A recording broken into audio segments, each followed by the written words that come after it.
نحمد نصلی علی رسول الکریم اما بعد فاعوذ باللہ من الشیطان الرجیم بسم اللہ الرحمن الرحیم۔ آج ہمارا سبق روزوں کے بارے میں ہے۔ روزہ اسلام کے 5 فرائض میں سے ایک فرض ہے۔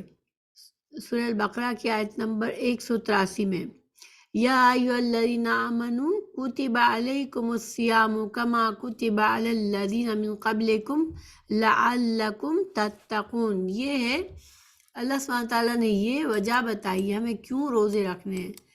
اللہ تعالیٰ نے اسی آیت میں بتایا کہ اے لوگو جو ایمان لائے ہو، تم پر روزے فرض کر دیے گئے ہیں جس طرح تم سے پہلے انبیاء کے پیروں پر بھی فرض کیے گئے تھے، اور اس سے توقع کیا ہے کہ تم میں تقویٰ کی صفت پیدا ہوگی۔ تو اللہ سبحانہ تعالیٰ نے ہمیں روزوں کی حکمت بھی بتا دی کہ کیوں مسلمانوں کو رمضان کے مہینے میں روزے رکھنے فرض کیے گئے ہیں، کہ جس سے انسانوں کی تربیت ہوگی، مسلمانوں کی تربیت ہوگی، ان کے اندر تقویٰ آئے گا، اللہ کا احساس ان کے اندر بیدار ہوگا۔ تقویٰ کیا ہوتا ہے؟ یہ وہ احساس ہوتا ہے جو انسان کو ہر وقت ہر لمحے ایک مسلمان کو یہ معلوم ہوتا ہے کہ میرا اللہ مجھے دیکھ رہا ہے، میرا اللہ وہی ہے جس نے مجھے پیدا کیا، اور اسی کے پاس مجھے ایک دن جانا ہے، اور وہ میرے معاملات کا، میرے جو بھی اعمال ہوں گے اس دنیا میں، میں نے جو کچھ کیا ہوگا مجھے اس کا جواب دینا ہے، اور میرے نیکیوں کا، میرے اچھے کاموں کا مجھے اللہ تعالیٰ اچھا اجر بھی دے گا، اور میں نے اگر مجھ سے کوئی کمی کوتاہی ہوگی تو مجھے اس سے پوچھا جائے گا۔ ہو سکتا ہے اللہ سبحانہ تعالیٰ مجھے اپنے فضل سے ان کو معاف کر دے، اور اللہ تعالیٰ تقویٰ والے انسانوں کے پھر چھوٹے چھوٹے نیکیوں سے بہت سے ہماری چھوٹی مسٹیکس، ہمارے چھوٹے گناہ معاف بھی کرتا رہتا ہے، لیکن انسان کے بڑے گناہوں کا حساب کتاب بھی ہوگا اور اس پر سزا بھی مل سکتی ہے، اور جو فرائض ہے، بیسک 5 فرائض ہیں، ان کا حساب بھی لیا جائے گا کہ ہم نے ان کی پابندی کس طرح سے کی۔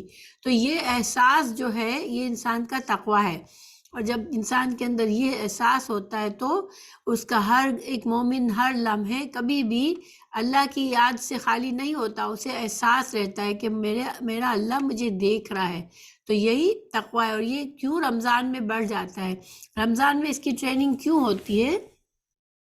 دیکھیے، روزے ایسی عبادت ہے جو کہ انسان کسی اور کو نہیں پتہ چلتا، کسی کا چہرہ دیکھ کے نہیں پتہ چلتا کہ اس نے روزہ رکھا ہے، ٹھیک ہے؟ وہ اس کا اور اللہ کے درمیان کا معاملہ ہوتا ہے کہ انسان اکیلا بھی ہے، اگر اس نے روزہ رکھا ہے تو اسے احساس ہوتا ہے کہ میں نے اللہ کی خاطر بہت سی حلال چیزوں سے اپنے اوپر اس روزے کے دوران ان کو میں نے حرام کیا ہوا ہے، میں ان سے رکا ہوا ہوں۔ کھانا پینا انسان کے لیے حلال چیز ہے، مگر جب روزے دار روزے میں ہوتا ہے تو وہ ان چیزوں سے اسے بچنا ہوتا ہے۔ اسی طرح جو بھی روزے کی پابندیاں ہیں وہ انسان اپنے اس کا اور اس کے اللہ کے درمیان کا معاملہ ہوتا ہے، کسی اور کو نہیں پتہ ہوتا۔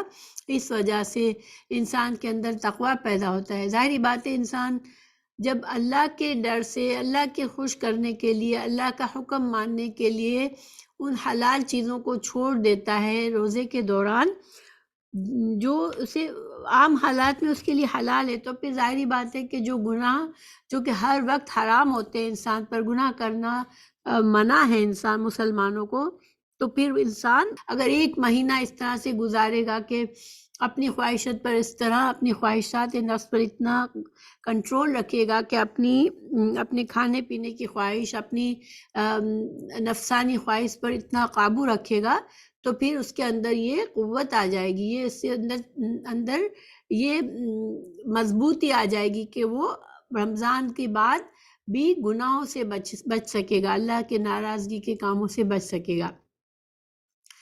تو رمضان کے مہینے میں ہر مسلمان کو پورے مہینے کے روزے رکھنے ہیں، اور مسافر اور مریض کو روزہ نہ رکھنے کی رخصت ہے۔ سورہ بقرہ کی آیت نمبر 185 میں رمضان وہ مہینہ ہے جس میں قرآن نازل کیا گیا، جو انسانوں کے لیے سراسر ہدایت ہے اور ایسی واضح تعلیمات پر مشتمل ہے جو راہ راست دکھانے والی اور حق و باطل کا فرق کھول کر رکھ دینے والی ہے۔ لہٰذا اب سے جو شخص اس مہینے کو پائے، اس کو لازم ہے کہ اس مہینے کے پورے روزے رکھے اور جو کوئی مریض ہو یا سفر پر ہو تو وہ دوسرے دنوں میں روزوں کی تعداد پوری کرے۔ تو یعنی کہ مریض اور مسافر کے لیے گناہ نہیں ہے کہ اگر وہ رمضان میں روزہ چھوڑ دیتا ہے اور وہ بعد کے دنوں میں پورا کر لیتا ہے۔ اللہ تمہارے ساتھ نرمی کرنا چاہتا ہے، سختی نہیں کرنا چاہتا، اس لیے یہ طریقہ تمہیں بتایا جا رہا ہے تاکہ تم روزوں کی تعداد پوری کر سکو۔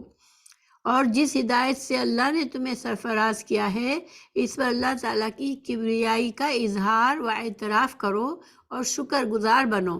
جب انسان کے اندر تقوی آتا ہے تو اللہ کا شکر گزار بنتا ہے۔ تو ہم مزید اس کے مسائل پڑھتے ہیں۔ روزہ اسلام کے بنیادی فرائض میں سے ہے، اس کی حدیث میں ہمیں کہاں دلیل ملتی ہے؟ حضرت عبداللہ بن عمر رضی اللہ عنہ کہتے ہیں کہ رسول اللہ صلی اللہ علیہ وسلم نے فرمایا، اسلام کی بنیاد 5 چیزوں پر ہے: کلمہ شہادت، اشہد ان لا الہ الا اللہ وان محمد رسول اللہ، نمبر 2 نماز قائم کرنا، نمبر 3 زکوٰۃ ادا کرنا، نمبر 4 حج، اور نمبر 5 رمضان کے روزے رکھنا۔ یہ بخاری کی حدیث ہے۔ اب روزے کی فضیلت کیا ہے؟ ہمیں روزے کی فضیلت کے بارے میں بے شمار جگہوں سے ہمیں پتہ چلتا ہے، قرآن اور حدیث میں ہم اس میں سے کچھ کو جانتے ہیں کہ رمضان المبارک کے شروع ہوتے ہی جنت کے دروازے کھول دیے جاتے ہیں اور جہنم کے دروازے بند کر دیے جاتے ہیں۔ حضرت ابو ہریرہ رضی اللہ عنہ سے نے روایت کیا ہے کہ رسول اللہ صلی اللہ علیہ وسلم نے فرمایا، جب رمضان آتا ہے تو آسمان کے دروازے کھول دیے جاتے ہیں، جہنم کے دروازے بند کر دیے جاتے ہیں اور شیاطین قید کر دیے جاتے ہیں۔ اسے بخاری اور مسلم نے روایت کیا ہے۔ رمضان میں عمرہ کا ثواب حج کے برابر ملتا ہے، یہ حدیث ہے۔ تو یہ صحیح مسلم کی حدیث ہے، میں نے اختصار کے لیے یہاں پر حدیث نہیں پڑھ رہی ہوں۔ اچھا، پھر روزہ قیامت کے دن روزہ دار کی سفارش کرے گا، یہ احمد اور طبرانی کی حدیث سے ہمیں پتہ چلتا ہے، یہ صحیح حدیث ہے اس کی بھی۔ پھر روزے کا اجر و ثواب بے حساب ہے۔ حضرت ابو ہریرہ رضی اللہ عنہ کہتے ہیں کہ رسول اللہ صلی اللہ علیہ وسلم نے فرمایا، اللہ عز و جل فرماتا ہے کہ ابن آدم کا ہر عمل اس کے لیے ہے سوائے روزے کے، روزہ میرے لیے ہے اور میں ہی اس کی جزا دوں گا، اور روزہ آگ سے ڈھال ہے، لہذا جس روز تم میں سے کسی کا روزہ ہو اس روز وہ فحش گوئی نہ کرے اور بیہودہ کلامی نہ کرے، اور اگر کوئی دوسرا اس سے گالی گلوچ کرے یا لڑائی کرے تو روزہ دار کو صرف اتنا کہنا ہے کہ میں روزے دار ہوں۔ اس ذات کی قسم جس کے ہاتھ میں محمد صلی اللہ علیہ وسلم کی جان ہے، روزے دار کے منہ کی خوشبو قیامت کے دن اللہ تعالیٰ کو مشک کی خوشبو سے بھی زیادہ پسندیدہ ہوگی۔ روزہ دار کے لیے 2 خوشیاں ہیں جن سے وہ فرحت حاصل کرے گا۔ اولاً جب وہ روزہ افطار کرتا ہے تو خوش ہوتا ہے، ثانیاً جب وہ جو اپنے رب سے ملے گا اور روزے کے بدلے میں اسے اپنے رب سے انعام پائے گا تو خوش ہوگا۔ یہ صحیح مسلم کی حدیث ہے۔ دیکھیں اس میں کچھ ہمیں فائدے کیا نظر آئے اس میں۔ سب سے پہلی بات کہ اللہ تعالیٰ نے فرمایا، روزے کی اہمیت ہمیں کہاں پتہ چلتی کہ ہر عمل جو ہے بندے کا اس کے لیے ہے، یعنی جو بھی کچھ عمل کرتے ہیں ہم، نیکی کے اعمال کرتے ہیں، ہمیں اس کا جو ثواب اللہ تعالیٰ دیتا ہے، اور ہمیں بہت سے اعمال کے بارے میں ثواب بتایا بھی گیا ہے کہ کتنا جو ثواب ہے کس عمل کا۔ لیکن روزے کا جو اجر و ثواب ہے جو وہ اللہ تعالیٰ نے اپنے پاس چھپا کے رکھا ہے۔ کیوں؟ کیونکہ روزہ ایک ایسی عبادت ہے کسی انسان کے چہرے پر نہیں لکھا ہوا ہوتا ہے کہ وہ روزے سے ہے، اور روزے دار اکیلے میں بھی روزے کی پابندی پوری طرح سے کرتا ہے، اپنے ہر جن چیزوں سے منع ہے روزے میں وہ ان سے بچتا ہے، تو یہ سب کچھ چونکہ صرف تقویٰ ہو اس کے دل میں وہی ایسا کرتا ہے کہ انسان اکیلے میں بھی ان پابندیوں کا خیال رکھتا ہے، تو اس وجہ سے اللہ تعالیٰ نے روزے کا اجر و ثواب بھی اپنے پاس چھپا کے رکھا ہے۔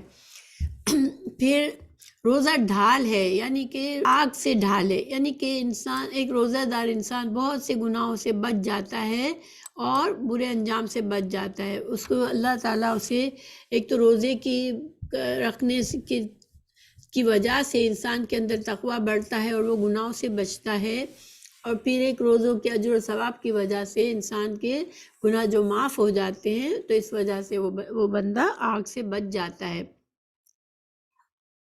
روزے میں نہ صرف جو باتوں کی ہمیں کھانے پینے سے منع کیا گیا ہے اور اپنی نفسانی خواہشات سے روکا گیا ہے، لیکن ساتھ ہی ساتھ فحش گوئی، اپنی زبان کی حفاظت بھی کرنی ہے۔ کسی کی غیبت کرنا، کسی سے لڑنا جھگڑنا، کسی پر تہمت لگانا، یہ چیزیں ویسے بھی گناہ ہے، وہ چیزیں منع ہے، لیکن روزے میں خاص طور سے انسان کو اپنی زبان کا استعمال سوچ سمجھ کے کرنا ہے اور ایسی باتوں سے بچنا ہے جو کہ دوسروں بد اخلاقی اور گالی گلوچ اور دوسروں کو اذیت دینے والی باتیں، بیہودہ کلام، ان سب چیزوں سے انسان کو روزے میں بچنا چاہیے۔ اور جب انسان اس طرح سے کانشیسلی رمضان میں اپنی زبان کا خیال رکھتا ہے، دیکھیں زبان سے گناہ کرنا بہت آسان ہے، اچھے انسان بھی زبان سے بہت دیر نہیں لگتی، کچھ منہ سے بات نکلتے، لیکن جب انسان کی ٹریننگ ہوتی ہے رمضان میں خاص طور سے وہ اپنے آپ کو ان چیزوں پر سے بچاتا ہے، تو پھر اس کے بعد میں بھی اس کے اندر یہ بد اخلاقی کی صفت نکل جاتی ہے اس کے اندر۔ اگر اس کے رمضان سے روزوں سے پہلے اس کے اندر تھی بھی تو ہر کانشیسلی انسان روزے رکھ کے اپنی اصلاح کر سکتا ہے۔ اگر خود انسان کی اپنی غلطی نہ ہو، بعض اوقات دوسرے لوگ اکساتے ہیں، ایسے حالات کر دیتے ہیں کہ انسان کو غصہ آ جاتا ہے یا لڑائی کا ماحول ہو جاتا ہے، تو انسان ایسے وقت میں جب کوئی اور زیادتی کر رہا ہے، کوئی اور لڑائی کرنا چاہتا ہے، تب بھی وہ یہ کہہ کر ہٹ جائے کہ میں روزے سے ہوں۔ تو پھر اب یہ بات سمجھنا ہے کہ روزے دار کے منہ کی خوشبو اللہ تعالیٰ کو مشک کی خوشبو سے زیادہ پسندیدہ ہے۔ تو اب اس کا کیا مطلب ہے؟ دیکھیں اس کا یہ مطلب نہیں ہے کہ انسان روزے میں اپنے مسواک نہ کرے، اپنے منہ کی صفائی نہ کرے، یہ مطلب نہیں ہے، کیونکہ رسول اللہ صلی اللہ علیہ وسلم روزے کے دوران کئی بار مسواک کرتے تھے اور اپنے منہ کو صاف رکھتے تھے، کیونکہ انسان کے منہ سے بدبو آنا دوسروں کے لیے اذیت کا باعث ہوتا ہے۔ ایک مسلمان کو ہمیشہ ان چیزوں کا خیال ہوتا ہے کہ میرے منہ کی بدبو سے کسی کو اذیت نہ پہنچے۔ اب یہاں اللہ تعالیٰ نے جو فرمایا تو پھر ہم اس کو کیسے سمجھیں کہ دیکھیں یہ اللہ تعالیٰ کا معاملہ ہے۔ ہو سکتا ہے قیامت کے دن جو روزوں کی کثرت کرنے والا ہے اس کے منہ سے مشک کی طرح خوشبو ہو، اس کے منہ سے نکلے، تو یہ پاسبل ہے، لیکن انسان کا اس سے بالکل یہ نہیں سمجھنا ہے کہ انسان کو اپنے منہ کی بدبو کی پرواہ نہیں کرنی روزے میں، ٹھیک ہے؟ یہ چیز ایک مومن کے لیے اچھی نہیں ہے۔ سہل بن سعد رضی اللہ عنہ کہتے ہیں کہ رسول اللہ صلی اللہ علیہ وسلم نے فرمایا، جنت کا ایک دروازہ ہے جس کا نام ریان ہے، جس سے قیامت کے دن روزہ دار گزریں گے، ان کے علاوہ اس دروازے سے کوئی دوسرا نہیں گزرے گا۔ یہ بخاری اور مسلم کی حدیث ہے۔ تو یہ روزہ داروں کو اس سے بلایا جائے گا، جنت کے اس دروازے سے۔ پھر ابو ہریرہ رضی اللہ عنہ سے روایت ہے کہ رسول اللہ صلی اللہ علیہ وسلم نے فرمایا، رمضان کی پہلی رات ہی شیاطین اور سرکش جن باندھ دیے جاتے ہیں، جہنم کے سارے دروازے بند کر دیے جاتے ہیں اور ان میں سے کوئی ایک دروازہ بھی کھلا نہیں رہنے دیا جاتا، اور جنت کے سارے دروازے کھول دیے جاتے ہیں اور اس میں سے کوئی ایک دروازہ بھی بند نہیں رہنے دیا جاتا۔ اور ایک منادی کرنے والا فرشتہ اعلان کرتا ہے، اے بھلائی کے چاہنے والے آگے بڑھ اور دیر نہ کر، اے شر کے چاہنے والے رک جا۔ اور رمضان کی ہر رات اللہ تعالیٰ لوگوں کو جہنم کی آگ سے آزاد کرتے ہیں۔ ابن ماجہ کی حدیث ہے، اس میں بھی کئی فائدے ہیں۔ دیکھیں جنت کے دروازے کھلے ہونا اور جہنم کے دروازے بند ہونا، واللہ عالم، ہم اس کو اس طرح سمجھ سکتے ہیں کہ رمضان میں اللہ تعالیٰ چونکہ شیاطین بڑے سرکش شیاطین کو باندھ دیا جاتا ہے، تو پھر انسان کے لیے نیکی کرنا آسان ہو جاتا ہے، اور اس کا تجربہ جو بھی باقاعدگی سے روزہ رکھتے ہیں ان کو ہوتا ہے کہ رمضان میں وہ اتنا زیادہ اپنے آپ کو عبادات میں تھکا سکتے ہیں، حالانکہ روزہ ہوتا ہے، بھوکے ہوتے ہیں سارے دن کے، لیکن ایک ہمت ہوتی ہے، خوشی ہوتی ہے، اور انسان بڑھ بڑھ کے نیکی کے کام کرتا ہے۔ تو یہ اللہ تعالیٰ کی طرف سے رمضان کے اندر یہ آسانیاں ہے کہ ہمارا نفس نہیں اکساتا، سستی نہیں دلاتا، اور شیطان ہم کو وسوسے کر کے ہمیں نیکیوں سے نہیں روکتا، اور ہمارے لیے آسان ہو جاتا ہے۔ یہی مطلب ہو سکتا ہے، ایک مطلب ہو سکتا ہے واللہ عالم کہ جنت میں جانا آسان ہے۔ آج رمضان میں انسان کے لیے جنت میں جانے والے کام کرنا آسان ہے، چونکہ تو وہ انسان جہنم کے راستے سے ہٹ کر جنت کے راستے کی طرف آتا ہے۔ دیکھیے انسان اپنے ہر زندگی کے ہر لمحہ کوئی نہ کوئی عمل کر رہا ہوتا ہے، تو اپنے اعمال سے یا تو انسان جہنم کی طرف بڑھ رہا ہوتا ہے یا جنت کی طرف۔ تو جب جہنم کے دروازے بند ہیں اور جنت کے سارے دروازے کھلے ہیں تو اور پھر ایک منادی ہمیں پکار بھی رہا ہے، تو یہ ساری چیزیں ہمارے لیے ہماری مدد کرتی ہیں کہ ہم آسانی سے رمضان میں زیادہ سے زیادہ خیر اور بھلائی کے کام کر لیتے ہیں۔ روزوں کے علاوہ انسان بہت سارے قرآن پڑھتا ہے، نماز نفلی نمازیں پڑھتا ہے، قیام اللیل کرتا ہے، دعائیں کثرت سے کرتا ہے، پلس صدقہ خیرات کرتا ہے، تو بہت سے نیکی کے کام ایک ساتھ جمع ہو جاتے ہیں رمضان کے مہینے میں، تو اس لیے انسان کے لیے جنت پہ راستے پہ چلنا آسان ہو جاتا ہے۔ رمضان میں صیام اور قیام کرنے والا قیامت کے دن صدیقین شہداء کے ساتھ ہوگا۔ سبحان اللہ، اللہ تعالیٰ ہمیں ان میں شامل کرے۔ رمضان کی برکتوں سے محروم رہنے والا بے نصیب ہے۔ دیکھیں اس کے لیے ایک حدیث ہے، حدیث تھوڑی لمبی ہے مگر جو حصہ اس میں ہے اس سے تعلق ہے وہ میں آپ کو بتاتی ہوں کہ یہ حاکم کی حدیث ہے۔ رسول اللہ صلی اللہ علیہ وسلم نے فرمایا، جناب جبریل علیہ السلام میرے پاس آئے اور کہا، اس آدمی کے لیے ہلاکت ہے جس آدمی نے رمضان کا مہینہ پایا اور اپنے گناہوں کی بخشش و معافی حاصل نہ کر سکا۔ اس کے جواب میں نے آمین کہا۔ دیکھیں یہ اب کتنی بڑی بدنصیبی ہے کہ جس بندے کے لیے فرشتے، آپ کو پتہ ہے فرشتے ہمارے لیے دعائیں خیر کرتے رہتے ہیں، لیکن رمضان کے مہینے میں روزے نہ رکھنا استطاعت ہوتے ہوئے بھی وہ ایسا ہی ہے کہ انسان حضرت فرشتوں کی، حضرت جبرائیل کی بد دعا کا مستحق ہوتا ہے۔ رسول اللہ صلی اللہ علیہ وسلم نے اس بد دعا پر آمین کہا۔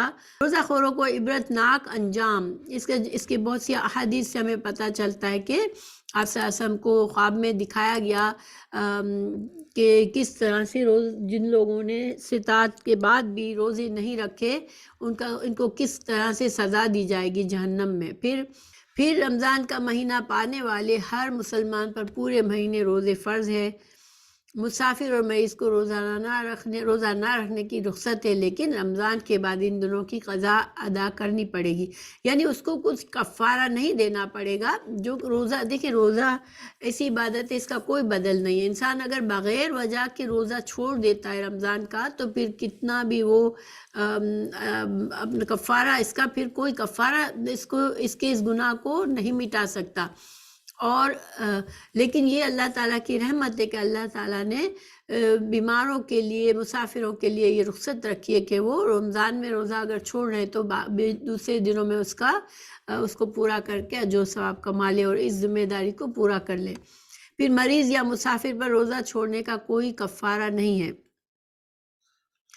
پھر رمضان کا مہینہ اللہ تعالیٰ کی خصوصی عبادات اور حمد و ثنا کرنے کا مہینہ ہے۔ جس طرح ایک مسلمان رمضان میں راتوں کو جاگتا ہے اور قیام اللیل کرتا ہے، اللہ سے دعائیں کرتا ہے اور عبادت کرتا ہے، وہ عام دنوں میں انسان کے لیے اتنا آسان نہیں ہوتا یہ عبادات کرنا۔ یہ رمضان کی خاص اللہ کی رحمت ہے بندوں پر کہ رمضان میں انسان اس طرح سے عبادات کر سکتا ہے، جس کی نیت ہوتی ہے اس کو توفیق دے دیتا ہے اللہ تعالیٰ۔ رمضان میں کیا چیزیں منع ہیں؟ رمضان المبارک میں رات کے وقت بیوی سے ہم بستری کرنا جائز ہے، لیکن دن کے وقت روزے کی حالت میں یہ کرنا حرام ہے، ٹھیک ہے؟ پھر افطار سے لے کر صبح صادق کے طلوع ہونے تک کا وقت روزے کی پابندی سے مستثنی ہے۔ جب انسان افطار کے بعد روزہ کھول دینے کے بعد جو بھی پابندیاں تھی اس کی روزے کے لیے، کھانے پینے کی یا بیوی کے قریب جانے کی، وہ ساری پابندیاں روزہ افطار کر لینے سے لے کر صبح صادق تک رمضان کے مہینے میں ان پابندیوں سے انسان کو مستثنی کر دیا جاتا ہے۔ اب وہ پابندیاں نہیں ہیں، وہ کچھ بھی کھا سکتا ہے اور بیوی کے پاس بھی جا سکتا ہے۔ پھر دوران اعتکاف میں رات کے وقت بیوی سے ہم بستری منع ہے۔ دیکھیں دوران اعتکاف، حالانکہ ایک روزہ دار کے لیے بیوی کے پاس جانا رات میں جب روزہ افطار ہو جائے اس سے لے کر صبح صادق تک اجازت ہے، مگر اگر وہ انسان اعتکاف میں بیٹھا ہے تو پھر یہ اس کی ممانعت ہے، دن ہو یا چاہے رات ہو، بھی اس بات کی ممانعت ہے۔ سفر میں روزہ رکھنا اور چھوڑنا دونوں درست ہے۔ حضرت عائشہ سے روایت ہے کہ حمزہ بن عمر اسلمی رضی اللہ عنہ نے نبی کریم صلی اللہ علیہ وسلم سے پوچھا کیا میں سفر میں روزہ رکھوں، اور وہ کثرت سے روزے رکھنے والے تھے۔ نبی کریم صلی اللہ علیہ وسلم نے فرمایا اگر چاہے تو رکھ، چاہے تو نہ رکھ۔ یہ بخاری اور مسلم کی حدیث ہے، یعنی کہ انسان کو رخصت تو دی اللہ نے کہ رمضان کے روزے سفر میں بعد میں قضا کر لے، اس وقت چھوڑ دے، مگر اگر سفر آسان ہے اور انسان کو توفیق ہے، انسان کو ہمت ہے رکھنے کی تو رکھ لے۔ لیکن سفر کا روزہ انسان رمضان میں رکھتا ہے تو اگر وہ اس طرح سے نیت کرے کہ اللہ اگر بہت مشکل ہوا تو وہ توڑ دیتا ہے تو وہ پھر اس کی قضا دے دیتا ہے، اس کا کفارہ نہیں ہوتا، ٹھیک ہے۔ اچھا، حج اور حیض اور نفاس والی عورت کو مذکورہ حالت میں روزہ نہیں رکھنا چاہیے۔ حیض یا نفاس ختم ہونے کے بعد روزے کی قضا ادا کرنی ہوگی، یعنی حیض اور نفاس والی عورت روزہ تو چھوڑ دیتی ہے اور بعد میں رمضان کے بعد قضا کرتی ہے، مگر اس کو کوئی کفارہ نہیں دینے کا ہوتا ہے، اور نہ ہی وہ ان دنوں کا کفارہ دے کے روزے کی قضا سے بچ سکتی ہے، ٹھیک ہے۔ روزے کی قضا اس پر لازم ہوگی۔ دودھ پلانے والی حاملہ عورت کو روزہ نہ رکھنے کی رخصت ہے، بعد میں صرف قضا ہوگی۔ دودھ پلانے والی عورت کا بھی یہی حساب ہے۔ اب دیکھیں دودھ عورت پلاتی ہے بچے کو، اس کے لیے جو میکسیمم وقت ہے شریعت نے دیا ہے وہ 2 سال کی عمر تک ہے، بچے کی 2 سال کی عمر تک عورت پلا سکتی ہے۔ اب اس کا مطلب ہے اس نے اگر وہ اس دوران روزے اس نے نہیں رکھے تو وہ اس گناہ گار نہیں ہوتی، لیکن اس کو ان روزوں کی پھر قضا ہی دینی پڑتی ہے، ٹھیک ہے۔ حضرت ابو الزناد رحم اللہ کہتے ہیں کہ مسنون اور شرعی احکام بسا اوقات رائے کے برعکس ہوتے ہیں، لیکن مسلمانوں پر ان احکام کی پیروی کرنا لازم ہے۔ ان احکام میں سے ایک یہ بھی ہے کہ حائضہ روزوں کی قضا تو دے لیکن نماز کی قضا نہ دے، اسے بخاری نے روایت کیا ہے۔ نمازوں کی قضا بہت مشکل ہو جاتی ہے، اس لیے اللہ تعالیٰ نے بندوں کو رخصت دی، اللہ نے اپنی بندیوں کو اس کی رخصت دی ہے۔ اچھا، سفر یا جہاد میں دشواری کے پیش نظر روزہ ترک کیا جا سکتا ہے، اگر رکھا ہو تو توڑا جا سکتا ہے، اس کی صرف قضا ہوگی، کفارہ نہیں ہوگا، یہ میں نے پہلے بتا دیا۔ بڑھاپا یا ایسی بیماری جس کے ختم ہونے کی توقع نہ ہو، اس کی وجہ سے روزہ رکھنے کے بجائے فدیہ ادا کیا جا سکتا ہے۔ ایک روزہ فدیہ ایک مسکین کو 2 وقت کا کھانا کھلانا ہے، یعنی دیکھیں اگر انسان بیمار ہے رمضان کے دوران، مگر یہ ایسی بیماری ہے کہ وقتی بیماری ہے، انسان کو امید ہے کہ انشاءاللہ وہ ٹھیک ہو جائے گا، تو اب اس میں اگر وہ روزے چھوڑتا ہے تو وہ اس کو فدیہ نہیں ہوتا، ٹھیک ہے، اس کی قضا ہوتی ہے۔ لیکن اگر انسان کو ایسی بیماری ہے، اسے پتہ ہے کہ بس یہ بیماری سے مجھے اب مرتے وقت تک اس بیماری میں ہوں اور مجھے اس سے چھٹکارا نہیں ہے، تو پھر ایسے انسان کے لیے یہ آسانی ہے کہ وہ صرف فدیہ دے دے اور روزے کی قضا نہیں ہوگی۔ تو مطلب یہ ہوا کہ ایسے فدیہ جو ہے صرف اسی وقت ہے جب کہ پتہ ہو کہ اب یہ انسان روزے رکھ ہی نہیں سکتا، تو پھر قضا نہیں کر سکے گا، تبھی فدیہ دینا ہے، ٹھیک ہے۔ اور بڑھاپا دیکھیں یہ نہیں کہ انسان بس اب 60 سال کا ہوا تو اب کہے کہ میں اب بوڑھا ہو گیا ہوں تو اب مجھے روزے نہیں رکھنے، ٹھیک ہے، نہیں، یہ نہیں ہوتا اس کا مطلب یہ ہوتا ہے کہ انسان اپنی استطاعت دیکھے۔ بوڑھا انسان بعض اوقات 90 سال کا انسان بھی روزے رکھتا ہے اور وہ رکھ سکتا ہے، بعض اوقات انسان کو 60 سال کا بھی ہے لیکن روزوں سے اس کو اتنا زیادہ ڈی ہائیڈریشن اور دوسری بیماری کے خطرات بڑھ جاتے ہیں کہ وہ نہیں رکھ پاتا، تو انسان اس میں اپنی استطاعت دیکھے اور اس میں نیت کو خالص رکھے کہ اگر میرے اندر استطاعت ہے تو پھر میں روزے رکھوں، ٹھیک ہے، کیونکہ روزہ رکھنے سے جو اجر و ثواب ہے وہ بہت ہی بڑا ہے اور اس سے انسان اپنے آپ کو محروم نہ کرے۔ حضرت عبداللہ بن عباس رضی اللہ عنہ نے سے روایت ہے کہ بوڑھے آدمی کو روزہ نہ رکھنے کی رخصت دی گئی ہے، لیکن وہ ہر روزے کے بدلے ایک مسکین کو 2 وقت کا کھانا کھلائے گا، یہ کفارہ ہے، مسکین کے لیے 2 وقت کا کھانا، اور اس پر کوئی قضا نہیں ہے۔ اب کیا مسکین کو ہم کس طرح کا کھانا کھلائیں؟ تو جیسا کھانا ہم اپنے گھر میں جو ہمارا اپنا اسٹینڈرڈ ہے کھانے کا، ہم ویسا کھانا کھلائیں تو یہ انشاءاللہ ہمارے کفارہ ہو جاتا ہے، اور اسے دارقطنی اور حاکم نے روایت کیا ہے۔ اسے تمام امور جن میں روزے کی رخصت ہے، مثلا بیماری، سفر، بڑھاپا، جہاد، عورت کے معاملے میں حمل اور رضاعت، دودھ پلانے والی عورت وغیرہ کے ہوتے ہوئے بھی کوئی شوق سے روزہ رکھ لے تو لیکن بعد میں روزہ نبھا نہ سکے تو اسے روزہ توڑ دینا چاہیے، اس صورت میں صرف قضا ہوگی۔ دیکھیں عام حالات میں ایک صحت مند انسان روزہ رکھ کے پھر اس کو دن میں یہ ہوتا ہے کہ وہ روزہ توڑ دیتا ہے، کوئی ریزن کے بغیر توڑ دیتا ہے۔ یہ ریزنز دیکھیں سفر میں صحیح ہے یا جو بھی یہاں پر بتائی گئی ان صورتوں میں تو اگر انسان رکھ لیتا ہے کہ بھئی نہیں میں کوشش تو کروں نا روزہ رکھنے کی تو وہ کر سکتا ہے، اور پھر روزہ لگتا ہے کہ نہیں اب اس کے لیے یہ روزہ واقعی میں ان حالات میں رکھنا مشکل ہو رہا ہے تو وہ توڑ بھی دیتا ہے، تو کوئی قضا نہیں ہے۔ مگر عام حالات میں ایک عام انسان ایسا نہیں کر سکتا کہ جب دل چاہے روزہ توڑ دے۔ فرض روزے کی قضا آئندہ رمضان سے پہلے کسی وقت بھی ادا کی جاتی ہے۔ حضرت عائشہ رضی اللہ عنہ کہتی ہے کہ مجھ پر رمضان کے روزے باقی رہتے اور میں قضا روزے شعبان سے پہلے رکھنے کا موقع نہ پاتی، بخاری اور مسلم کی حدیث ہے۔ تو گویا کہ رمضان کے بعد سے لے کر اگلے سال کے یعنی شعبان تک کب یعنی 11 مہینے ہیں اس کے پاس کہ اپنی روزوں کی قضا پوری کر سکتا ہے، لیکن انسان کو بہتر ہے کہ انسان اپنی کوشش سے جلد از جلد ان روزوں کی قضا پوری کر دے، کیونکہ انسان کی زندگی موت کا بھروسہ نہیں ہے، اور یہ روزے جو ہم سے قضا ہوئے ہیں وہ ایک طرح سے قرض ہے ہم پر، اور اگر انسان اس حالت میں مر جاتا ہے تو وارث کو کہا گیا ہے کہ وہ ان روزوں کو پورا کر لے۔ تو اس وجہ سے انسان کو خواہش ہونی چاہیے کہ جتنے روزے مس ہوئے اس کو جلد از جلد پورے کر لے۔ فرض روزوں کی قضا متفرق طور پر یا لگاتار دونوں کی طرح جائز ہے، یعنی کہ بس رمضان ختم ہوا پھر وہ صحت مند انسان ہے اب سفر میں نہیں ہے تو لگاتار کر کے بھی اپنے روزے پورے کر لے تو اب بھی جائز ہے، اور ایک روزہ رکھا پھر کچھ دن کے بعد ایک اور رکھا اس طرح بھی جائز ہے۔ مرنے والے کی قضا روزے اس کے وارث کو رکھنے چاہیے۔ پھر حضرت عائشہ رضی اللہ عنہ نے کہا رسول اللہ صلی اللہ علیہ وسلم نے فرمایا جو شخص مر جائے اس پر فرض روزے رکھنے باقی ہوں تو اس کا وارث کی طرف سے قضا روزے رکھے، یہ بخاری اور مسلم کی روایت ہے۔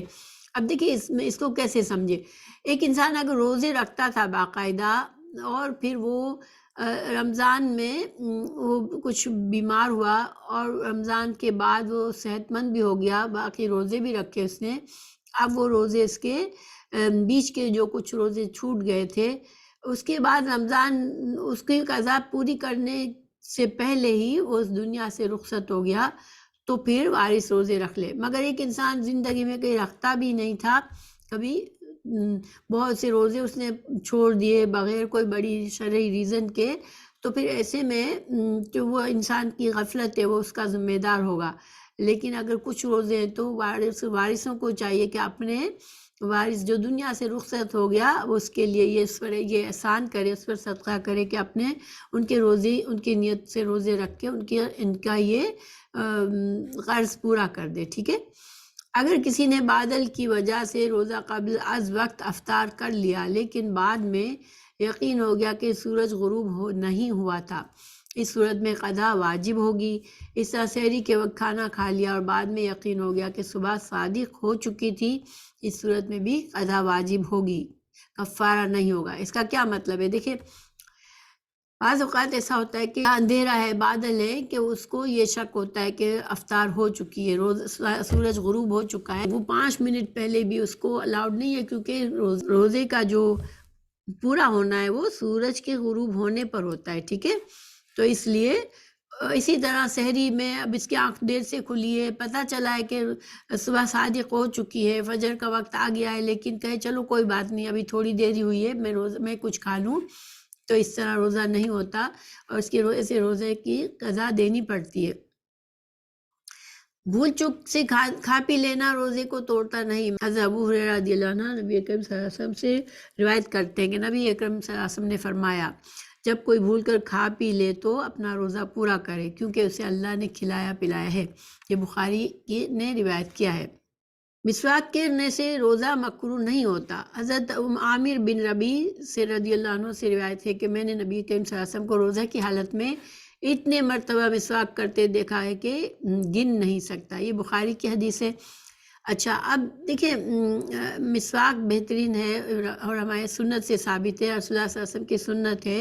مسواک ہم اس کا پرپس، جو مسواک کا پرپس ہے وہی ٹوتھ پیسٹ کا ہے، تو پھر ہم اس کو بھی استعمال کر سکتے ہیں۔ روزے میں اپنا منہ فریش رکھنا چاہیے انسان کو۔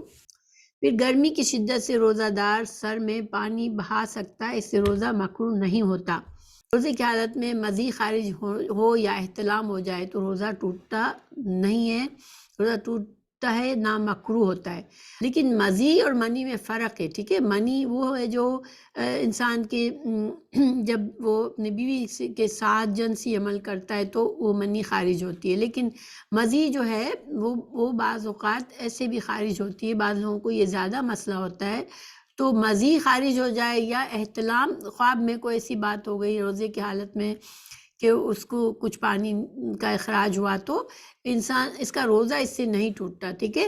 حضرت عبداللہ بن عباس رضی اللہ عنہ اور حضرت اکرمہ رضی اللہ عنہ فرماتے ہیں کہ روزہ کسی چیز کے جسم میں داخل ہونے سے ٹوٹتا ہے، جسم سے خارج ہونے سے نہیں ٹوٹتا۔ اسے بخاری نے روایت کیا ہے۔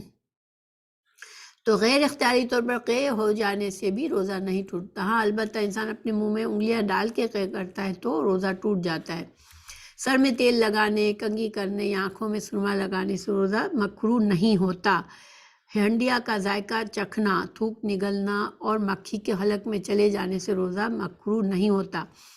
دیکھیے ذائقہ چکھنا جو ہے وہ ایسے کہ زبان پر تھوڑا سا انسان نے لگایا اور دیکھ لیا کہ اس میں ذائقہ ٹھیک ہے کھانے کا، تو اور پھر اس کو منہ کو صاف کر لے، اس کو تھوک دے تو انشاءاللہ اسے روزہ نہیں ٹوٹتا۔ اور اپنا انسان کا اپنا ہی تھوک نگلنے سے بھی روزہ نہیں ٹوٹتا یا نہ مکروہ ہوتا ہے۔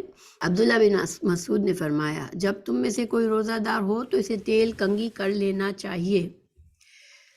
حضرت حسن رضی اللہ عنہ فرماتے ہیں روزہ دار کے لیے ناک میں دوائی ڈال لینے میں کوئی حرج نہیں، بشرطے کہ حلق تک نہ پہنچے۔ نیز روزہ دار سرما لگا سکتا ہے۔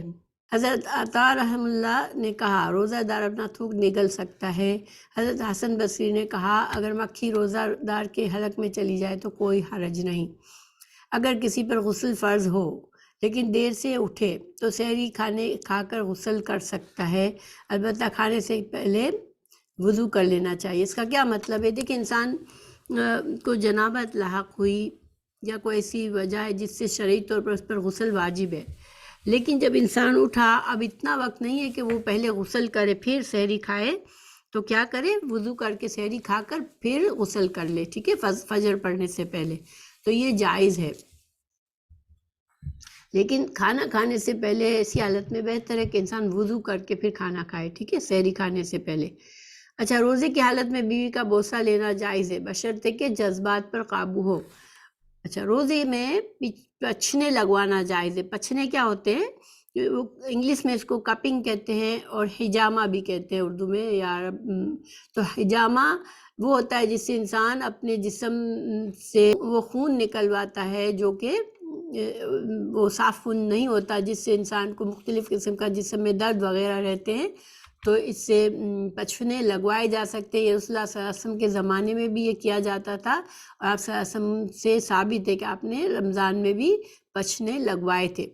اچھا غیبت کرنا، جھوٹ بولنا، گالی دینا، لڑائی جھگڑا کرنا روزے کی حالت میں بدرجہ اولا ناجائز ہے، یعنی کہ یہ ساری چیزیں ویسے بھی ناجائز کام ہیں اور گناہ کے کام ہیں، لیکن روزہ میں تو بالکل نہیں کرنا، کیونکہ روزے میں انسان کو ویسے بھی بہت سی حلال چیزوں سے بھی رکتا ہے، تو یہ حرام چیزوں سے بے شک رکنا سے لازمی ہے۔ روزے کی حالت میں کلی کرتے وقت ناک میں اس طرح پانی ڈالنا جائز نہیں کہ حلق تک پہنچنے کا خدشہ ہو، کیونکہ وضو کرنے میں انسان ناک میں پانی چڑھاتا ہے، تو روزے میں ذرا دھیان رکھے کہ اس کے حلق تک نہ پہنچ جائے پانی۔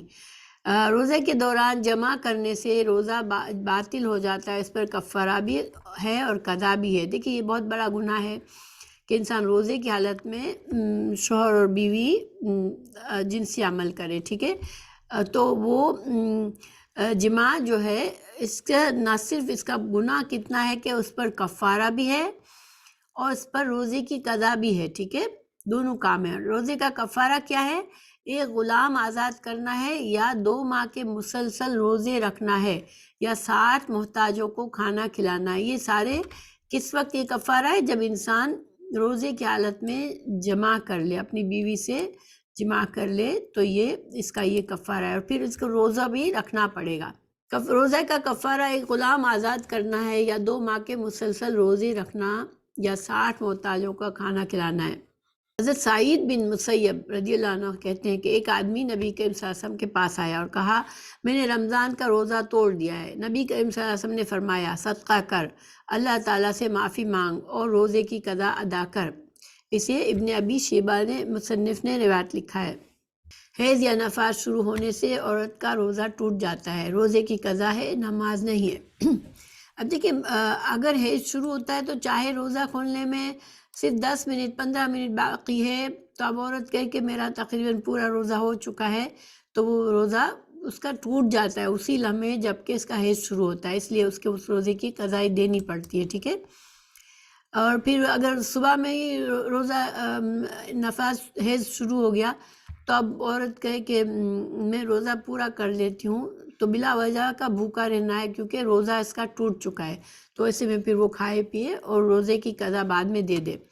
نفلی روزے کی فضیلت۔ حضرت ابو سعید رضی اللہ عنہ کہتے ہیں کہ میں نے رسول اللہ صلی اللہ علیہ وسلم کو فرماتے ہوئے سنا جس نے اللہ کی راہ میں 1 دن کا روزہ رکھا اللہ تعالیٰ اسے 70 سال کی مسافت کے برابر جہنم کی آگ سے دور کر دے گا۔ اسے بخاری اور مسلم نے روایت کیا ہے۔ بہت ہی بڑا اجر و ثواب ہے اس کا۔ ہر سال کے شوال کے 6 روزے رکھنے کا ثواب عمر بھر کے روزے رکھنے کے برابر ہے۔ حضرت ابو ایوب انصاری سے روایت ہے کہ رسول اللہ صلی اللہ علیہ وسلم نے فرمایا جو شخص رمضان کے روزے رکھ کر ہر سال شوال میں بھی 6 روزے رکھے اسے عمر بھر کے روزوں کا ثواب ملتا ہے۔ یہ مسلم، ابو داؤد، نسائی، ترمذی اور ابن ماجہ کی روایت ہے۔ اب اس میں دیکھیں ایک مسئلہ ہو سکتا ہے، شوال کا پورا مہینہ ہے یہ 6 روزے پورے کرنے کے لیے، چاہے انسان فوراً 6 پورے کر لے یا کچھ روزے چھوڑ کر کچھ روزے کر کے شوال کے پورے ہونے سے پہلے 6 روزے، یعنی کہ یا تو انسان رمضان کے پورے ہوتے ہی مسلسل 6 روزے رکھ لے یا پھر انسان 1 روزہ چھوڑ کے یا 2 روزے چھوڑ کے 1 روزہ کرتے کرتے شوال کے مہینے میں ہی پورے روزے 6 کر لے۔ لیکن اب یہ سوال ہوتا ہے کہ بعض لوگوں کے قضا روزے بھی ہوتے ہیں، خاص طور سے عورتوں کے حیض کی وجہ سے چھوٹے ہوئے روزے ہوتے ہیں، تو اب کیا کیا جائے؟ کیا اس کو یہ 6 روزے رکھنے چاہیے یا پھر وہ شوال کے پہلے روزے پورے کر لے اور پھر قضا کر دے؟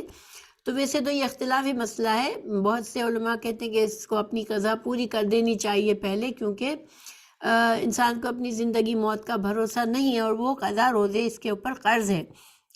لیکن انسان اگر اب انشاءاللہ ایک پورا مہینہ ہے نا تو انسان یہ دونوں کام کر سکتا ہے ویسے تو، لیکن اگر شوال کے روزے پہلے انسان رکھ لے اور کیونکہ وہ یہ بھی اجر و ثواب ہے اس کا بڑا کہ پورے سال کے روزوں کا ثواب ملتا ہے، تو انسان جو ہے وہ پہلے یہ کر لے اور پھر قضا کر لے، دونوں طرح سے ہو سکتا ہے، ٹھیک ہے۔ لیکن یہ کہ ظاہری بات ہے ایک مہینہ انسان یہ سوچے کہ میرے قرض ہے وہ روزے مجھے قضا کرنے ضروری ہے، کئی انسان کی زندگی موت کا بھروسہ بھی نہیں ہے، تو اگر پہلے اپنے قضا روزے کر لے اور پھر شوال کے رکھ لے تو میرے خیال سے یہ زیادہ اچھا ہے۔ مگر شوال کے روزے چھوڑ نہ دے، یہ نہیں کہ میں نے قضا روزے شوال میں رکھ لیے تو میرے یہ 6 روزوں کا بھی مقصد پورا ہو گیا، ایسے نہیں ہوتا، ٹھیک ہے۔ وہ بھی رکھنے ضروری ہے اور یہ بھی رکھ سکتا ہے انسان۔ باقاعدگی سے ایام بیض، چاند کی 13، 14، 15 تاریخ کے روزے رکھنے سے عمر بھر کے روزوں کا ثواب ملتا ہے۔ یہ نفلی روزے ہیں، انسان اگر ایک عادت بنا لے کہ ہر روز ہر مہینے کہ یہ ان تاریخوں میں جب چاند پورا ہوتا ہے تو وہ اپنے روزے 3 روزے رکھ لے تو انشاءاللہ یہ ہمیشہ کے یعنی پورے سال عمر بھر کا اگر یہ اس کا معمول ہے ہمیشہ تو اس کو عمر بھر کے روزوں کا ثواب ملتا ہے۔ حضرت ابو قتادہ رضی اللہ عنہ کہتے ہیں رسول اللہ صلی اللہ علیہ وسلم نے فرمایا ایک رمضان سے دوسرے رمضان کے درمیان عرصے میں ہر ماہ 3 ایام بیض کے روزے رکھنا عمر بھر روزے رکھنے کے برابر ہے۔ اسے صحیح مسلم نے روایت کیا ہے۔ سوموار اور جمعرات کا روزہ رکھنا رسول اللہ صلی اللہ علیہ وسلم کو پسند تھا۔ حضرت ابو ہریرہ کہتے ہیں کہ رسول اللہ صلی اللہ علیہ وسلم نے فرمایا سوموار اور جمعرات کو لوگوں کے اعمال اللہ کے حضور پیش کیے جاتے ہیں۔ میں چاہتا ہوں کہ جب میرے اعمال اللہ کے ہاں پیش کیے جائے تو میں اس وقت روزے سے ہوں۔ یہ ترمذی کی حدیث ہے۔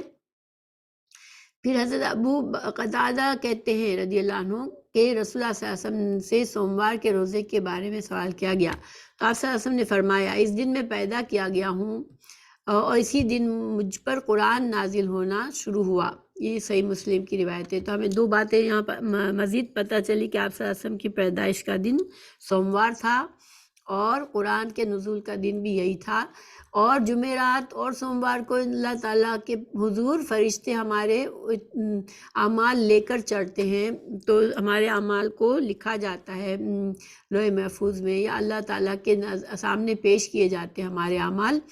تو یہ چونکہ اس وقت انسان نیکی کا حالت میں ہوتا ہے، روزے کی حالت میں ہوتا ہے، تو یہ اس کے لیے بہت جو ثواب کا کام ہے، بڑا اس کے لیے بہت اچھا ہے۔ پھر یوم عرفہ 9 ذی الحج کا ایک روزہ ایک گزشتہ اور ایک آئندہ یعنی 2 سال کے صغیرہ گناہوں کا کفارہ ہے، جبکہ یوم عاشوراء 10 محرم کا روزہ گزشتہ 1 سال کے صغیرہ گناہوں کا کفارہ ہے۔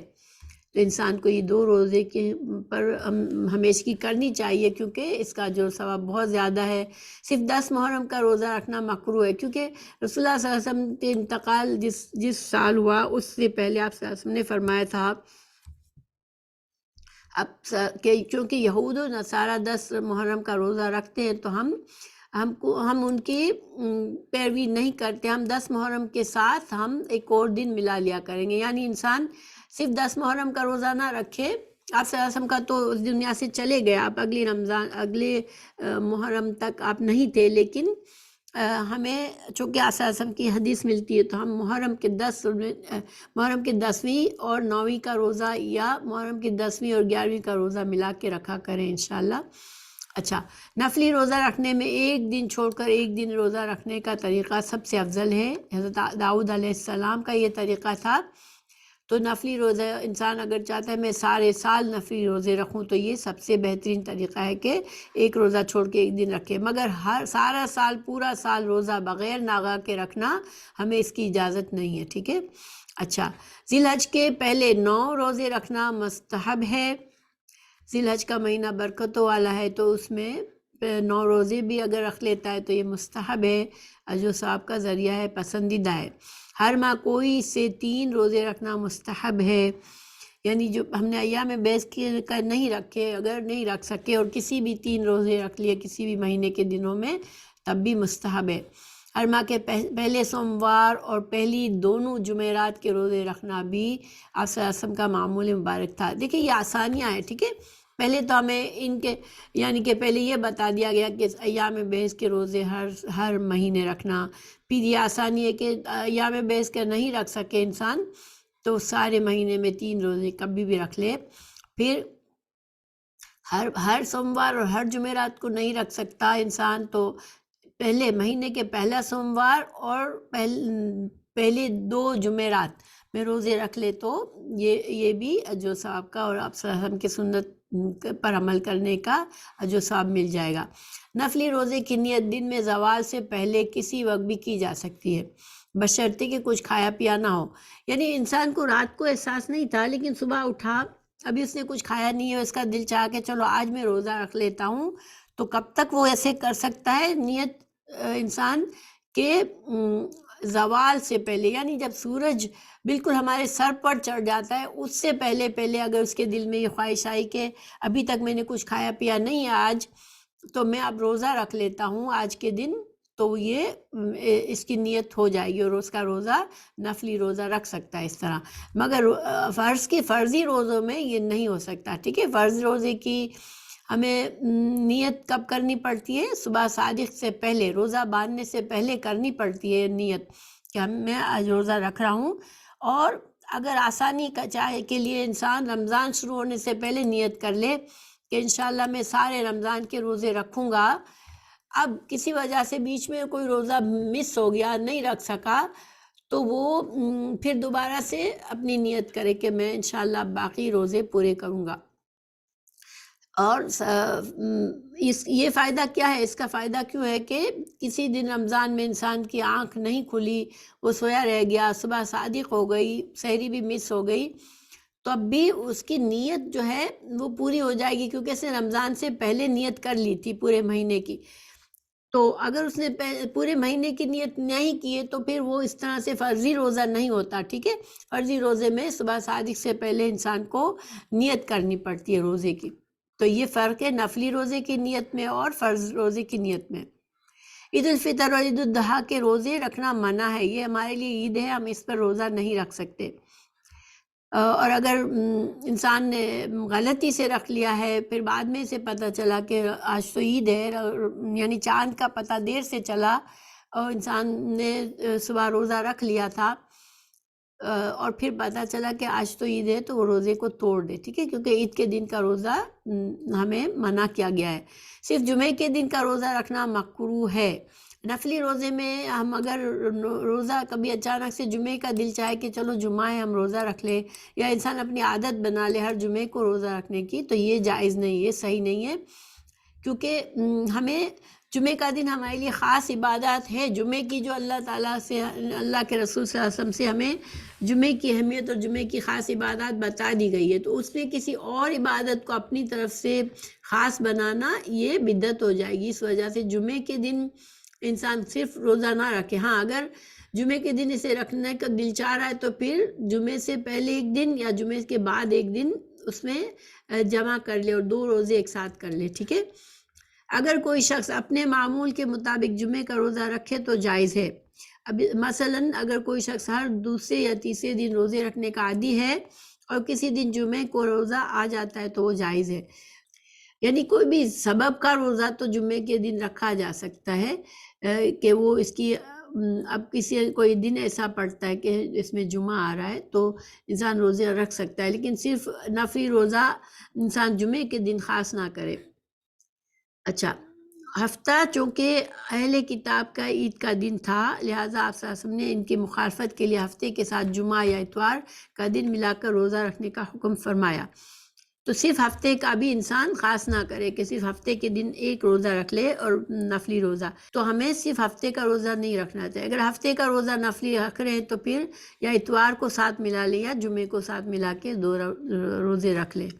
اچھا، اعتکاف سنت موقدہ کفایہ ہے، اس کی مدت 10 یوم ہے۔ اچھا، یہ کیا مطلب اس کا کہ اعتکاف کرنا کسی بھی معاشرے میں، اسلامی معاشرے میں اگر کوئی بھی اس کو بالکل چھوڑ دیتے کہ کوئی بھی اعتکاف نہیں کرتا، سارے لوگوں میں سے اعتکاف کا بالکل ایک طریقہ ہی چھوڑ دیا گیا ہے، تو یہ پورا معاشرہ گناہ گار ہو سکتا ہے۔ لیکن اس معاشرے میں سے کچھ لوگ اعتکاف کا اہتمام کرتے ہیں تو پھر وہ معاشرہ کے لیے کفایت کر جائے گا۔ یہ جو ہے کفایہ، یہ فرض کفایہ سمجھ لے اس کو، یا ایک کفایہ کی عبادت ہے۔ اچھا، لیکن جو اعتکاف ہے، جو سنت کا طریقہ ہے، وہ مسجد کے اندر اعتکاف ہوتا ہے۔ مسجد میں انسان رکتا ہے اور 10 دن تک رہتا ہے، پھر اعتکاف کی پابندیوں کو پورا کرتا ہے، ٹھیک ہے۔ حضرت ابو ہریرہ رضی اللہ عنہ فرماتے ہیں نبی کریم صلی اللہ علیہ وسلم کے سامنے ہر سال رمضان میں ایک بار قرآن پڑھا جاتا۔ جس سال آپ صلی اللہ علیہ وسلم نے وفات پائی، آپ صلی اللہ علیہ وسلم کے سامنے 2 بار قرآن مجید ختم کیا گیا۔ اس طرح ہر سال آپ 10 دن کا اعتکاف فرماتے، لیکن جس سال آپ صلی اللہ علیہ وسلم نے وفات پائی اس سال 20 دن کا اعتکاف فرمایا۔ یہ بخاری کی حدیث ہے۔ اعتکاف کے لیے فجر کی نماز کے بعد اعتکاف کی جگہ بیٹھنا مسنون ہے، ٹھیک ہے۔ انسان مسجد میں ہے، فجر کی نماز پڑھی، پھر اعتکاف کی نیت کر لے اور پھر 10 دن تک وہ مسجد میں رہے اور عبادات میں اپنے آپ کو مشغول رکھے۔ مردوں کو اعتکاف مسجد میں ہی کرنا چاہیے، تو کیا عورتیں گھر میں اعتکاف کر سکتی ہیں؟ تو دیکھیے، جو سنت کا اعتکاف ہے وہ تو رسول اللہ صلی اللہ علیہ وسلم کے زمانے میں عورتیں بھی، آپ صلی اللہ علیہ وسلم کی ازواج جو تھی وہ ایک خیمہ لگا لیتی تھی اپنے لیے اور اس میں وہ اپنی عبادت کرتی تھی۔ اب کسی مسجد میں ابھی بھی اگر ایسا اہتمام ہے کہ عورتیں اعتکاف کر سکتی ہیں، بالکل الگ تھلگ ہے مردوں سے وہ ایریا، اور اس میں کوئی اختلاط نہیں ہے، تو پھر عورتیں بھی مسجد میں ہی کریں۔ لیکن اگر کسی مسجد میں ایسا اہتمام نہیں ہے، اب کوئی عورت چاہتی ہے کہ میں بھی اپنا اللہ تعالیٰ کی جم کر عبادت کروں، تو وہ گھر میں کس طرح کرے، گھر کے کسی کونے میں کر لے اور وہ جم کر عبادت کرے، لیکن یہ وہ سنت والا اعتکاف نہیں ہوگا، لیکن انشاءاللہ عورت کو اس کے اجر و ثواب ملے گا کہ وہ گھر میں اپنے دوسری طرف دھیان سے ہٹا کر وہ اعتکاف اپنے ایک کونے میں اپنی عبادت میں مصروف رہتی ہے۔ اور ایسے اعتکاف میں پھر 10 دن کی پابندی نہیں ہے، انسان اپنے لیے کچھ دن کے لیے بھی ایک عورت یہ کر سکتی ہے، اور 1 دن تک بھی کر سکتی ہے، 2 دن بھی کر سکتی ہے کہ وہ اپنے آپ کو الگ تھلگ کر کے عبادت کرنا چاہتی ہے تو، مگر وہ اس کی پابندیاں جو اعتکاف جو مسجد کا اعتکاف ہے اس میں جو شرائط ہے وہ اس میں نہیں ہوتی، ٹھیک ہے۔ اس اعتکاف میں جو مسجد میں کرتا ہے انسان، تو اس کے لیے دیکھیں حالت اعتکاف میں بیمار پرسی کے لیے جانا، جنازے میں شریک ہونا، بیوی سے مجامعت کرنا، بشری تقاضوں کے بغیر اعتکاف کی جگہ سے باہر جانا منع ہوتا ہے۔ تو یہ سارے اعتکاف کی پابندیاں ہیں، ٹھیک ہے، کہ مسجد سے نکل گئے کہ میں بیمار پرسی کے لیے جا رہا ہوں، یا جنازے میں کسی کے شریک ہونے کے لیے جا رہا ہوں، حالانکہ یہ کام ہماری شریعت میں ہمیں بتائے گئے کہ ہمیں یہ کرنے ہیں، بیمار کی مزاج پرسی کرنا اور جنازے میں شریک ہونا، یہ اجر و ثواب کے کام ہیں، مگر اعتکاف کی حالت میں ان چیزوں کے لیے مسجد سے نکلنا، اعتکاف کی جگہ سے نکلنا جائز نہیں ہے۔ اسی طرح بیوی سے مجامعت کرنا منع ہے، اور بشری تقاضوں کے لیے انسان نکل سکتا ہے، یعنی اگر واش روم وغیرہ باہر ہے تو اس کے لیے وہ نکل سکتا ہے، اس کے علاوہ باہر نہیں جائے وہ۔ اچھا، عورتوں کو بھی اعتکاف کرنا چاہیے، اور کسی کو اعتکاف کے لیے 10 دن میسر نہ آ سکے تو جتنے دن میسر ہو اتنے دن کا ہی اعتکاف کر لینا چاہیے، حتیٰ کہ 1 رات کا اعتکاف بھی درست ہے۔ اچھا، لیلۃ القدر کی فضیلت اور اس کے مسائل۔ لیلۃ القدر میں عبادت گزشتہ گناہوں کی مغفرت کا باعث ہے۔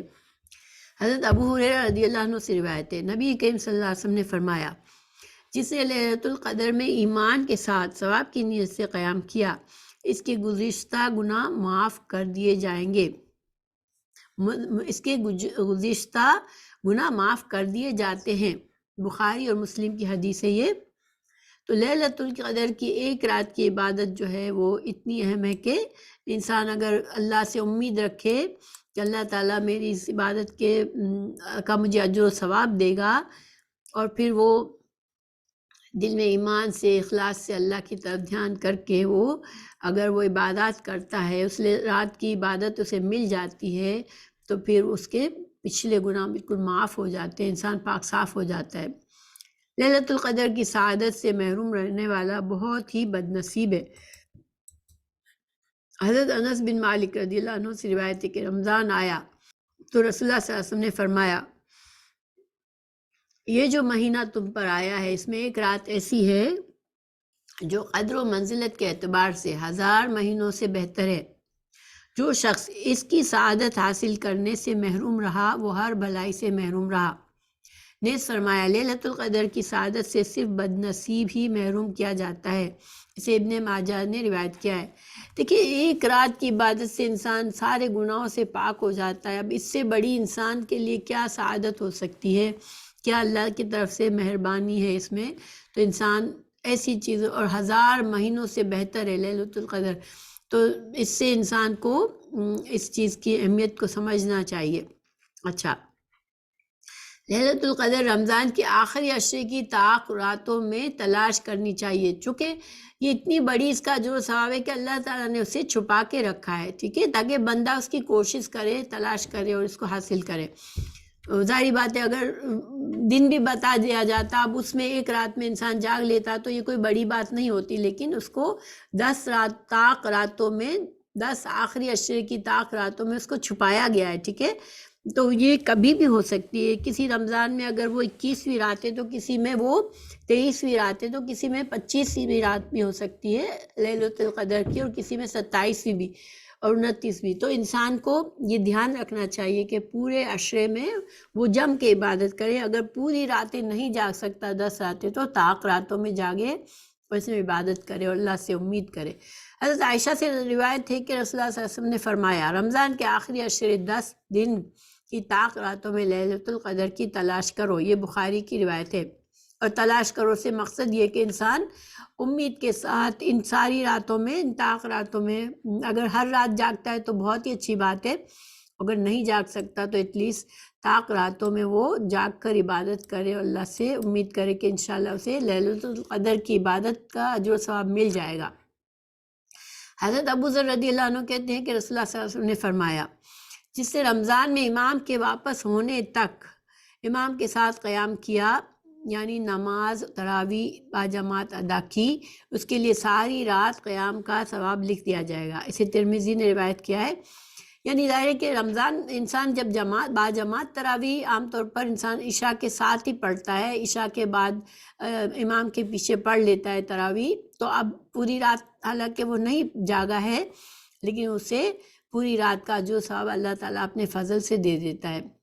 حضرت عثمان بن عفان رضی اللہ عنہ کہتے ہیں کہ میں نے رسول اللہ صلی اللہ علیہ وسلم سے فرماتے ہوئے سنا، جس نے عشاء کی نماز با جماعت ادا کی، اس نے گویا نصف رات قیام کیا، اور جس نے نماز عشاء با جماعت ادا کرنے کے بعد صبح کی نماز با جماعت ادا کی، اس نے گویا ساری رات قیام کیا۔ اسے صحیح مسلم میں نے روایت کیا ہے۔ دیکھیے اس حدیث کا کیا فائدہ ہے؟ رمضان کے علاوہ بھی انسان ساری رات کی عبادت کا جو ثواب کما سکتا ہے۔ کیسے؟ کہ عشاء اور فجر کی نماز میں مسجد میں حاضر ہو اور باجماعت نماز ادا کرے۔ اور رمضان کی راتوں میں بھی دیکھیے بعض اوقات انسان اگر عشاء پڑھنے کے لیے گیا اور پھر وہ اس نے تراویح گھر آ کر پڑھی، نماز عشاء کے بعد گھر آ گیا اور تراویح کی نماز گھر میں پڑھی، پھر فجر کے لیے گیا دوبارہ مسجد، تو اسے بھی ساری رات کا جو ثواب مل جائے گا۔ ٹھیک ہے؟ اچھا، رمضان المبارک میں رسول اللہ صلی اللہ علیہ وسلم کثرت سے تلاوت قرآن اور انفاق فی سبیل اللہ فرماتے تھے۔ تو یعنی کہ اب دوسری عبادت کیا ہے؟ قیام اللیل کے علاوہ قرآن کو کثرت سے پڑھنا، یہ رمضان کی دوسری عبادت ہے۔ ٹھیک ہے؟ اور انفاق فی سبیل اللہ، بہت زیادہ صدقہ خیرات کرنا رمضان میں۔ آپ صلی اللہ علیہ وسلم کا معمول تھا کہ رمضان میں آپ عام دنوں سے بھی زیادہ سخاوت کرتے تھے، حالانکہ آپ صلی اللہ علیہ وسلم بہت سخی تھے، مگر رمضان میں آپ بہت زیادہ سخاوت کرتے تھے۔ لیلۃ القدر میں یہ دعا پڑھنا مسنون ہے۔ حضرت عائشہ رضی اللہ عنہ نے روایت ہے کہ میں نے پوچھا، یا رسول اللہ، اگر میں شب قدر پالوں تو کون سی دعا پڑھوں؟ نبی کریم صلی اللہ علیہ وسلم نے فرمایا، یہ ہے اللہم انک عفو تحب العفو فاعف عنی، اللہم انک عفو تحب العفو فاعف عنی۔ اس کا ترجمہ ہے، اے اللہ تو معاف کرنے والا ہے، معاف کرنا پسند کرتا ہے، لہذا مجھے معاف فرما دے۔ تو یہ دعا کثرت سے 10 دنوں میں آخری طاق راتوں میں بہت زیادہ پڑھنا چاہیے۔ ٹھیک ہے؟ اس دعا کو، کیونکہ یہ خاص دعا اس رات کے لیے بتائی گئی ہے۔ رمضان المبارک کا چاند دیکھ کر روزہ شروع کرنا چاہیے۔ تو اس کا کیا مطلب ہے کہ روزہ شروع کرنے کی جو ہمیں شرعی طریقہ بتایا گیا وہ رمضان کا چاند دیکھنے کے بعد رمضان شروع ہوتا ہے۔ ٹھیک ہے؟ اب دیکھیں بعض اوقات بعض علاقوں میں دنیا میں چاند نظر نہیں آتا، یعنی کہ انسان کوشش بھی کرتا ہے، اہتمام بھی کرتا ہے، لیکن رمضان کا یا کوئی بھی پہلے دن کا جو چاند ہوتا ہے وہ نظر نہیں آتا۔ تو اب ایسے میں انسان کیا ان چیزوں پر بھروسہ کر سکتا ہے، جیسے کہ ہمیں جو ماڈرن طریقوں سے سیٹلائٹ سے چاند کا جو اندازہ لگاتے ہیں کہ چاند اب کس حد تک نکلا ہے، چاند اب کتنا چاند نکل چکا ہے، تو یہ کیا ہم اس پر یقین کر سکتے ہیں؟ کیونکہ شرعی حکم تو یہی ہے کہ چاند دیکھ کر روزہ شروع کرو۔ تو دیکھیں چونکہ آج کل کے زمانے میں یہ تحقیقات سے اور سے یہ چیزیں ثابت ہوتی ہیں، اور جس طرح سے دیکھیں سعودی عرب زیادہ تر لوگ نظر رکھتے ہیں کہ سعودی عرب نے چاند کا اعلان کر دیا کہ چاند نظر آ چکا ہے، تو وہ بھی ان آلات کے ذریعے سے معلوم کرتے ہیں۔ تو علماء اس میں بہت سے علماء اس بات کو قبول کرتے ہیں کہ ہاں اگر چاند ہمارے ایریا میں دیکھنے میں مسئلہ ہے تو ہم ان پر اعتبار کر کے ہم شروع کر سکتے ہیں، لیکن اصل طریقہ یہی ہے، زیادہ بہترین یہی ہے کہ انسان اپنے ایریا میں کوشش کرے، لوگ اس ایریا میں کوشش کر کے اس کے لیے خاص لوگ منتخب بھی کیے جاتے ہیں اور وہ چاند کا بتاتے ہیں، تو وہ زیادہ بہتر ہے کہ چاند کا اعلان ہونے کے بعد کہ ہاں چاند نظر آ چکا ہے، کیونکہ اپنے ایریا میں دیکھنا جو ہے وہ سنت کا طریقہ ہے کہ انسان اپنے جہاں رہتا ہے وہاں کا جو بھی انتظامیہ ہے وہ بتا دے کہ ہاں چاند نظر آیا ہے اور اس کی شہادت دے دی جائے، تو انسان رمضان کا روزہ شروع کرے۔ نیا چاند دیکھنے پر یہ دعا پڑھنا مسنون ہے: اللہم احللہ علینا بالیمن والایمان والسلامتی والاسلام ربی و ربک اللہ، رواہ ترمذی۔ یہ حسن درجے کی حدیث ہے: اللہ ہم پر یہ چاند امن، ایمان، سلامتی اور اسلام کے ساتھ طلوع فرما۔ اے چاند میرا اور تیرا رب اللہ ہے۔ یہ ترمذی کی روایت ہے، ٹھیک ہے۔ اچھا، چاند دیکھ کر روزہ شروع کرنے اور چاند دیکھ کر ختم کرنے کے لیے اس وقت حاضر علاقے یا ملک کا لحاظ رکھنا چاہیے، یعنی ہم جہاں پر رہتے ہیں اس کا لحاظ رکھنا ضروری ہے۔ دوران رمضان ایک ملک سے دوسرے ملک سفر کرنے پر اگر مسافروں کے روزے کی تعداد حاضر علاقے میں ماہ رمضان کے روزوں کی تعداد سے زیادہ بنتی ہو تو زائد دنوں میں روزے ترک کر دینے چاہیے یا نفل روزے کی نیت سے رکھنے چاہیے۔ اگر تعداد کم بنتی ہو تو عید کے بعد مطلوبہ تعداد پوری کرنی چاہیے۔ ابر کی وجہ سے شوال کا چاند دکھائی نہ دے اور روزہ رکھ لینے کے بعد معلوم ہو کہ چاند نظر آ چکا ہے تو روزہ کھول دینا چاہیے، کیونکہ عید کے دن کا روزہ کی اجازت نہیں ہے۔ تو اب دیر سے پتہ چلا ہم نے روزہ رکھ لیا ہے، لیکن پتہ چلا آج تو عید کا دن ہے، تو انسان پھر اپنا روزہ توڑ دے، ٹھیک ہے، اور وہ عید کا دن سمجھ لے اس کو۔ اعمال کے اجر و ثواب کا دار و مدار نیت پر ہے، تو نیت، فرض روزے کی نیت فجر سے پہلے کرنا ضروری ہے۔ سحری کھانے سے میں برکت ہے، انسان کو سحری کھانا چاہیے، کیونکہ سحری میں آپ صلی اللہ علیہ وسلم نے اگر دعا دی ہے ہمارے لیے تو ہمیں وہ کرنا چاہیے۔ نیند سے اٹھ جانے کے بعد جان بوجھ کر سحری ترک نہیں کرنی چاہیے۔ حضرت انس رضی اللہ عنہ سے روایت ہے، رسول اللہ صلی اللہ علیہ وسلم نے فرمایا سحری کھاؤ کیونکہ سحری کھانے میں برکت ہے۔ یہ بخاری اور مسلم کی حدیث ہے۔ اور کیوں انسان اس برکت سے اپنے آپ کو محروم رکھے، ٹھیک ہے۔ اور میں نے دیکھا کہ انسان جب ہم سحری کرتے ہیں تو روزہ آسانی سے گزر جاتا ہے، اور سحری چھوڑنے سے انسان کے لیے روزہ کبھی مشکل بھی ہوتا ہے۔ افطار میں جلدی کرنا اور سحری میں دیر کرنا انبیاء کرام کا طریقہ ہے۔